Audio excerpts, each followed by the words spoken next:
दोस्तों, प्यार तो हमने भी किया है, लेकिन इस तरह प्यार कौन करता है कि अपनी पूरी जिंदगी किसी और के लिए कुर्बान कर दे। तो आइए दोस्तों एक्सप्लेन करते हैं नीरज पांडे के निर्देशक में बनी मूवी औरों में कहाँ दम था। मूवी की शुरुआत होती है एक जेल से, जहाँ पर हम कृष्णा नाम के एक कैदी को देख पाते हैं। कृष्णा जो होता है वो उस जेल में काफी सालों से सजा काट रहा था और इसके बाद हम देखते हैं जब कृष्णा खाना खा रहा था उसी वक्त वहाँ पर एक कैदी आकर कृष्णा को परेशान करने लगता है और ऐसा होते हुए देखकर वहाँ के सभी कैदियों को लगता है कि आज कृष्णा उस कैदी को जान से ही मार देगा, मगर आज कृष्णा उसे कुछ भी नहीं कहता। इसके बाद वहाँ पर एक पुलिस ऑफिसर आता है और कृष्णा को अपने साथ चलने के लिए कहता है। दरअसल कृष्णा से मिलने एक वकील आया होता है और वह कृष्णा से कहता है कि 23 साल पहले जो कृष्णा ने 2 लोगों का मर्डर किया था, जिसकी वजह से उसे 25 साल की सजा हुई, लेकिन आज कृष्णा के अच्छे रहन सहन और बर्ताव को देखकर कोर्ट ने उसकी सजा 2 साल कम कर दी है। मतलब कि कृष्णा अब जेल से बाहर आ सकता है। अब ये सब सुनने के बाद कृष्णा लॉयर से कहता है कि उसे जेल से बाहर नहीं आना और ना ही वह चाहता कि उसकी सजा कम हो, जिस पर लॉयर कृष्णा से कहने लगता है कि हर कोई जेल से बाहर निकलने के लिए मरा जाता है और तुम हो कि जेल से बाहर ही नहीं आना चाहते। और लॉयर कृष्णा से ये भी कहता है उसे कोर्ट की बात माननी पड़ेगी। जिसके बाद कृष्णा जब जेल से वापस आ रहा था तभी उसे वही कैदी दिखाई देता है जो कल उसे परेशान कर रहा था। अब कृष्णा उसे काफी ज्यादा मारता है ताकि वह जेल से बाहर ना आ सके, लेकिन कोर्ट के ऑर्डर्स आ गए थे, इसलिए कृष्णा को तो बाहर निकलना ही था। तो वही हम जिग्नेश नाम के एक आदमी को देख पाते हैं जो कि कृष्णा का दोस्त था और वह कृष्णा के लिए एक फोन भेजता है ताकि वह कृष्णा के साथ बात कर सके। जिग्नेश कृष्णा को समझाता है कि वह फिर से मारपीट ना करे और जेल से जल्दी बाहर आ जाए। जिसके बाद कृष्णा एक डॉन को कॉल करता है जो कि दुबई में रहता था। दरअसल कुछ सालों पहले उस डॉन को इसी जेल में लाया गया था और तभी कृष्णा के साथ उसकी दोस्ती हो गई थी। कृष्णा डॉन से कहता है कि वह जेल से छूटने के बाद दुबई आना चाहता है। यह सुनकर वो डॉन उससे कहता है कि वह चिंता न करे, वहाँ पर उसके लिए सब बंदोबस्त कर दिया जाएगा। इसके बाद कृष्णा अगले दिन जेल से बाहर आता है तो जिग्नेश उसे लेने आया था, लेकिन कृष्णा की नजर किसी और को ही ढूंढ रही थी। जिसके बाद जिग्नेश कृष्णा के साथ फोटो क्लिक करता है और वसुधा को भेजता है, क्योंकि वसुधा ने जिग्नेश से कहा था कि जैसे ही कृष्णा जेल से बाहर आए वह उसकी फोटो उसे भेज दे। यहाँ पर हमें मालूम चलता है कि पहले कृष्णा और वसुधा एक दूसरे से प्यार करते थे,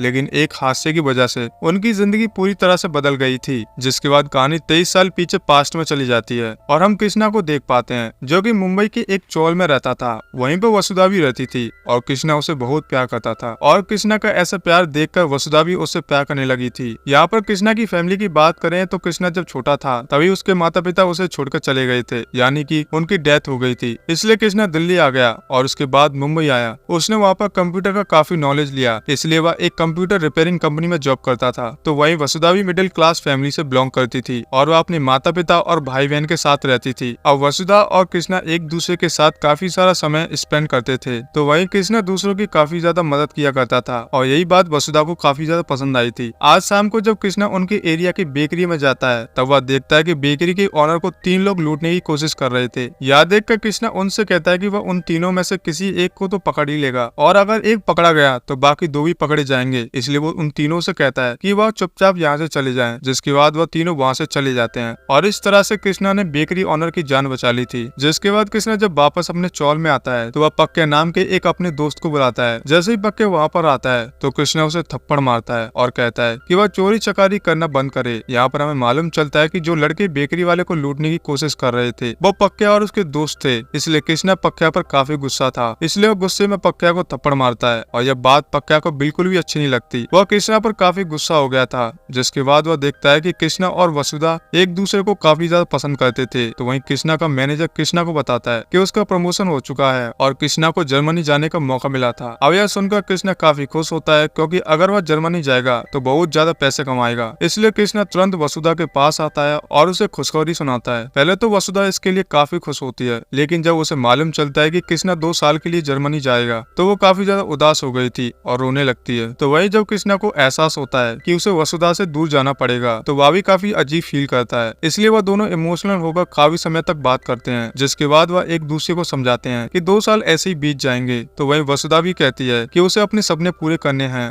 उसे कुछ बड़ा करना है और साथ ही अपने भाई बहन को भी पढ़ाना है। इसलिए वह दोनों ही डिसाइड करते हैं कि वह अपने अपने करियर पर फोकस करेंगे और 2 साल बाद शादी करेंगे। जिसके बाद कृष्णा वसुधा को घर छोड़ने जाता है, लेकिन जब वसुधा वहाँ से अपने घर जा रही थी तभी वहाँ पर पक्या और उसके दोस्त आकर वसुधा को एक सुनसान जगह पर ले जाते हैं और वहाँ पर उसे थोड़ा घायल करके उसके साथ जबरदस्ती करने की कोशिश करते हैं। लेकिन तभी कृष्णा को वसुधा की आवाज आती है और वह तुरंत वहाँ पर चला आता है। जब पक्या और उसके दोस्तों को यह सब करता हुआ देखता है तो वह बहुत ही ज्यादा गुस्सा हो जाता है और उन लोगों को मारने लगता है। और इसी चक्कर में कृष्णा एक आदमी को मार देता है, जिसके बाद वो दूसरे आदमी को धक्का दे देता है और वह एक लोहे की सलिया पर जाकर गिर जाता है, जिसकी वजह से उसकी वहीं पर मौत हो जाती है। यह सब जब पक्या देखता है तो वह वहाँ से तुरंत भाग निकलता है। जिसके बाद कृष्णा वसुधा से कहता है कि वह भी अपने घर चली जाए और किसी को भी इसके बारे में न बताए। लेकिन वसुधा उसे अकेला छोड़कर नहीं जाना चाहती थी, पर कृष्णा के कसम देने पर वसुधा वहाँ से चली जाती है और कृष्णा को पुलिस वाले अरेस्ट कर लेते हैं और उसे 25 साल की सजा हो जाती है। जिसके बाद कृष्णा वसुधा से कहता है कि वह उसे फिर कभी जेल में मिलने न आए और साथ ही वह अपनी लाइफ में मूव ऑन करे और किसी के साथ शादी कर ले। जिसके बाद कहानी प्रेजेंट में आती है और हम कृष्णा को देख पाते हैं जो जेल से बाहर आ गया था। जेल से बाहर आने पर वो जिग्नेश से कहता है कि वो भी उसी बेकरी में जाना चाहता है जहाँ पर वह पहले जाया करते थे। जिसके बाद जिग्नेश उस बेकरी में उसे लेकर आता है और वहाँ के मालिक से मिलकर वह काफी इमोशनल हो जाता है क्योंकि उसकी पुरानी यादें ताजा हो गई थी। जिसके बाद कृष्णा जिग्नेश से कहता है कि आज रात को वह दुबई जाएगा, लेकिन जाने से पहले वह चौल में जाना चाहता है और वह अपना रूम देखना चाहता है। अब यह सुनने पर जिग्नेश पहले तो उसे मना कर रहा था, लेकिन कृष्णा के कहने पर वह उसे वहाँ लेकर जाता है। जब कृष्णा वहाँ जाकर सब कुछ देख रहा था कि तभी वहाँ पर वसुधा आती है। वसुधा को देखकर कृष्णा काफी ज्यादा हैरान रह जाता है क्योंकि उसे लगा नहीं था कि वसुधा यहाँ पर आएगी। अब यहाँ पर वसुधा की बात करें तो वसुधा का एक बहुत बड़ा बिजनेस है और साथ ही उसकी अभिजीत नाम के आदमी के साथ शादी हो गई है। जब वसुधा कृष्णा से मिलती है तो वह काफी ज्यादा खुश होती है। ऐसा लग रहा था कि उसे बहुत कुछ कहना है, लेकिन वह कह नहीं पा रही थी। जिसके बाद कृष्णा और वसुधा उसी स्टॉप पर आते हैं जहाँ पर वह पहले आया करते थे। वसुधा कृष्णा से पूछते हैं कि क्या वह उसे याद करता था, जिस पर कृष्णा कोई भी जवाब नहीं देता क्योंकि उसे हर पल वसुधा की जेल में याद आती थी। तभी वसुधा को उसके पति अभिजीत का कॉल आता है और वसुधा उसे बताती है कि वह कृष्णा को लेकर घर आ रही है। अब यह सुनने के बाद कृष्णा काफी हैरान था क्योंकि उसे लगा नहीं था कि अभिजीत को उनके बारे में सब कुछ पता होगा। लेकिन वसुधा कहती है कि कृष्णा के कहने पर उसने शादी की थी और शादी से पहले अभिजीत को सब कुछ सच बता दिया था, क्योंकि अगर वो नहीं बताती तो यह अभिजीत के साथ इंसाफी होती। जिसके बाद वसुधा कृष्णा को अपने घर लेकर जाती है। पहले तो कृष्णा समझ नहीं पा रहा था कि वह अभिजीत के साथ क्या बात करे, लेकिन अभिजीत काफी फ्रेंडली था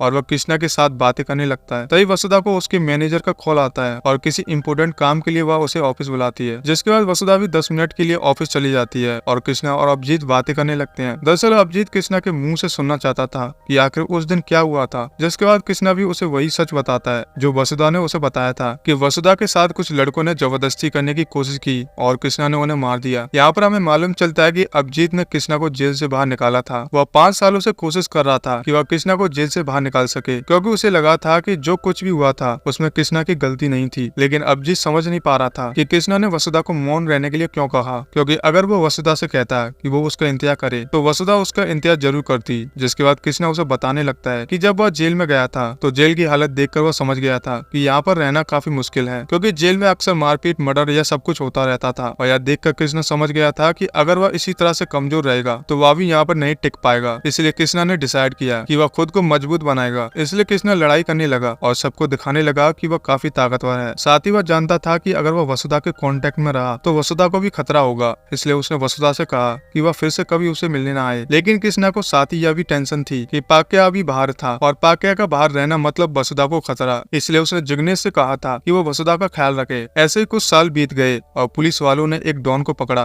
वो जब डॉन यहाँ पर आया तो उसे मारने के लिए काफी सारे लोगों को वहाँ पर भेजा गया था, लेकिन वो डॉन जानता था कि एक आदमी है जो उसे बचा सकता था और वो था कृष्णा। जब कृष्णा देखता है कि जो गुंडे डॉन को मारने के लिए आए थे उसमें से एक पाक्या भी था, यह देखने के बाद कृष्णा पाक्या को जान से मार देता है, क्योंकि वसुधा पर जो खतरा था उसे वह हमेशा के लिए मिटाना चाहता था और उस दिन उसने ये काम भी कर लिया था। साथ ही उसने डॉन की जान बचाई थी, इसलिए डॉन के साथ उसकी दोस्ती हो गई थी और आज वही डॉन उसे अपने पास दुबई बुला रहा था। जब कृष्णा ये सब बता रहा था तो वसुधा उसकी बातें सुन लेती है और उसे फिर से एहसास हो जाता है कि कृष्णा उससे कितना प्यार करता था। तभी जिग्नेश कृष्णा को पिक करने आता है और कृष्णा जाने लगता है। वसुधा उसे बाहर छोड़ने आती है और जाने से पहले उसे हक करती है और यह देखकर अभिजीत को काफी इनसिक्योर फील हो रहा था। जिसके बाद जब वसुधा वापस आती है तो अभिजीत उसे पूछता है कि उस रात क्या हुआ था। वसुधा उसे वही सब बताने लगती है, लेकिन अभिजीत कहता है कि इस बार वह उसे सच बताए और यह सुनने के बाद वसुधा उसे सब कुछ सच बताने लगती है। दरअसल जब 22 साल पहले कृष्णा ने वसुधा को घर के पास छोड़ा था और वह घर जा रही थी, तभी पाक्या और उसके दोस्तों ने उसे पकड़ लिया और उसके साथ जबरदस्ती करने की कोशिश की।